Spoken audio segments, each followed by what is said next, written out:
Hey everyone, it's Sarah from Wild Rose Path, and in this video I'm going to talk about that particular tension between grieving and becoming at the same time. So a lot of us are getting to this point in midlife, like in our 40s, early 50s, where we're really making this big life transition, of all the different life transitions that there are. So, midlife in itself is, a real becoming, our identity. It's like the old identity has just been sloughed off now, and we are having to slowly and messily rediscover who we are, and really get in touch with this new identity. And I think on its own, this becoming is, it's exhausting, like physically, hormonally as well, on the physical level. It can be really overwhelming as well, especially when you are neurodiverse like me. There's so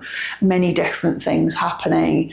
I think it's also a lot of it feels like one step forward, two steps back. Sometimes you feel like you're becoming more aware of who you are. You're becoming more, if we're looking at it from the spiral point of view, moving more towards sovereignty, to being in that seat of your own power. And then some days you just feel like you've gone straight back down again, back into that liminal space and the not knowing and the in-between. But at the same time, it can be a really exciting time as well.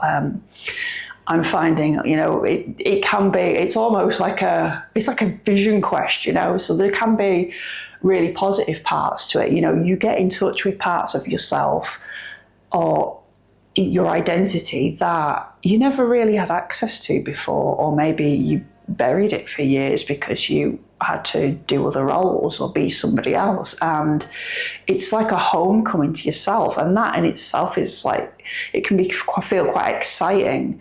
It can feel empowering. And so we speak to life transitions, and we've spoken to that particular life transition of midlife, the becoming of yourself.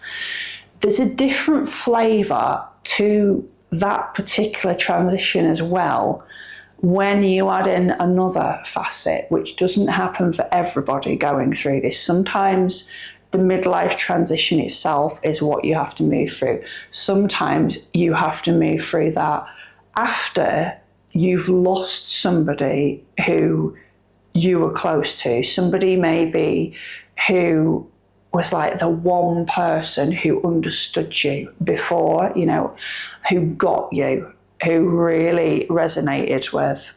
That could be it could be the death of a parent, it could be the end of a long relationship, the end of a marriage, or loss of a friend. You're upset by you've got the grief of losing somebody who maybe was the only person who really got you before, who saw you, who witnessed you. So the grief of losing that person combines with this kind of becoming where it can feel, really positive at times, and it's that push-pull of the kind of the grief and the joy in the same part of life, in the same part of the transition. So I'd love to hear from other people who are in this situation now, because it is a particular flavour of midlife. I think there's a lot of content out there that speaks to midlife as a transition in itself, and I still speak a lot of that from my point of view of plants and land connection being really important thing to support us during times of transition. But this has a particular flavour to it, this kind of moving into a becoming of yourself when you've just lost the one person who really sees you. That might have been a recent loss, or it might have been further back. It doesn't matter so much on the timeline, but the fact is that it was somebody who really got you, and now you're moving into this new version of yourself, and they're not there to witness that. That's a particular flavour of grief as well. So if anyone else is kind of moving through that, I'd love to hear from you in the comments. Just let me know your own experiences. That would be really interesting to hear other people's experiences. Do you think it's the transition itself that's really catalysing, the midlife, the age, the point of life you're at that's catalysing the transition itself? Or do you think it was the loss of the person? Or do you think it's probably a bit of both? Anyway, if you feel like sitting with this a bit longer, you are more than welcome to join the community.